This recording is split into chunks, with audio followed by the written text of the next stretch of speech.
पिछले 8 दिनों से इजराइल और ईरान के बीच जंग जारी है, लेकिन आज तक जिस इजराइल के एयर डिफेंस सिस्टम आयरन डोम की दुनिया में तूती बोलती थी, इन 8 दिनों में ईरान ने अपने मिसाइल हमलों से उसकी ऐसी परीक्षा ली है जो आज तक नहीं ली गई है। जैसे जैसे संघर्ष 8वें दिन तक बढ़ रहा है, इस आयरन डोम एयर डिफेंस सिस्टम के प्रदर्शन पर भी सवाल खड़े हो रहे हैं।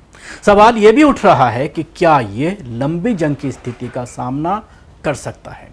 अल जज़ीरा की रिपोर्ट के अनुसार गुरुवार को ईरान ने हाइफा और तल अवीव में सैन्य अड्डों पर मिसाइलों और ड्रोनों के साथ हमलों की एक नई लहर की पुष्टि की है। इस माहौल में तनाव बढ़ गया है और डर पैदा हो गया है कि दबाव में इजराइल का ये एयर डिफेंस सिस्टम टूट सकता है, बेकार पड़ सकता है। ईरान के सामने फेल हो रहा इजराइल का ये आयरन ड्रोन, जानिए इस पूरे मामले में ये सवाल खड़ा होता है कि कैसे इस आयरन डोम की जिसकी तूती बोलती थी, जिसको लेकर के बड़े दावे इजराइल के ज़रिए किए जाते थे, लेकिन जब ये पिछले 20-22 महीनों से जो ये जंग चल रही है, ख़ास तौर से अभी पिछले 8 दिनों में तो इसकी पूरी तरह से कलई खोल करके रख दी गई है।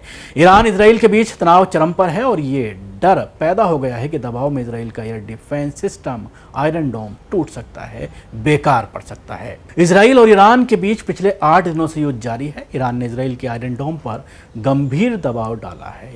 इजराइल ने ईरान के परमाणु ठिकानों पर हवाई हमले किए हैं। पिछले 8 दिनों में इजराइल और ईरान के बीच जंग जारी है, लेकिन आज तक जिस इजराइल के एयर डिफेंस सिस्टम आयरन डोम की दुनिया में तूती बोलती थी, इन 8 दिनों में ईरान ने अपने मिसाइल हमलों से उसकी ऐसी परीक्षा ली है जो आज तक कभी नहीं ली गई। जैसे जैसे संघर्ष 8वें दिन तक बढ़ रहा है, इस आयरन डोम एयर डिफेंस सिस्टम के प्रदर्शन पर सवाल उठने लगे हैं।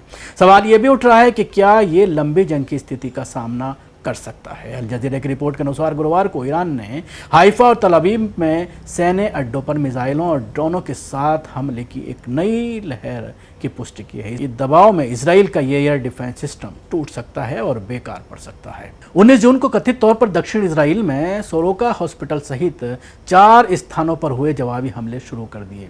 हवाई हमलों का लक्ष्य ईरान के परमाणु ठिकानों को निशाना बनाना था। इजरायली प्रधानमंत्री नेतन्याहू ने कहा कि वे आयतुल्लाह खामनेई पर हमले से इनकार नहीं कर रहे हैं। वहीं इजराइल के रक्षा मंत्री इज़राइल काट्ज़ ने हॉस्पिटल पर हमले के लिए सीधे तौर पर ईरानी सुप्रीम लीडर को दोषी ठहराया है।